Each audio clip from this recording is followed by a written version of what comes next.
Yeah, a lot of people avoid the church because it's so messed up. And we have to kind of let that sink in, because the reality is that there's a lot that is messed up about it.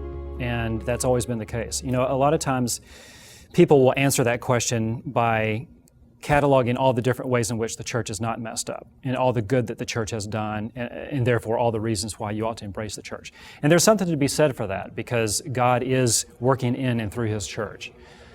So I don't want to downplay that kind of answer, but I want to give a supplemental answer, which is just to concede and acknowledge, yes, the church is very messed up in so many different ways. I don't want to try to hide it all from the different things you see on the news from time to time, even though they're horrible. I don't want to try to deny any of them. That is the church. It's humanity. It's all of us. We're all broken, and certainly there are broken people that make up the church. So it is today, so it has been in the past. In fact, the Bible, this is what's so fascinating. The Bible is extremely honest about that.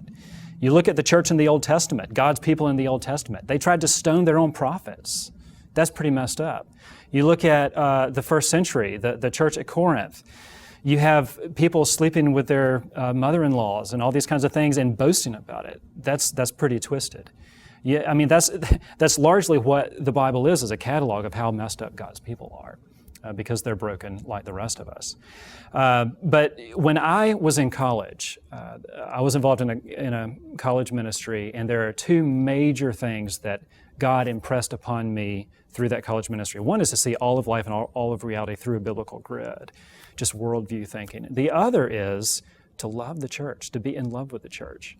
And I grew up very skeptical against the church, even though I was a Christian, because I'm from the Deep South, where everybody's a Christian, but not everybody's a Christian. And if you're from the Deep South, you know what I mean by that. So there's a lot of reason to be cynical against the church.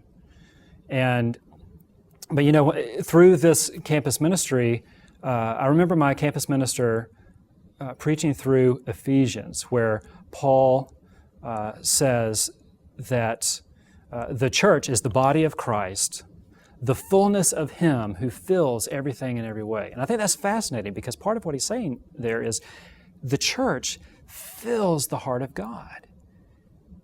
And that really struck me, because of course God knows how broken the church has been and is today. God's omniscient, He knows all things, and yet He's still in love with His broken church.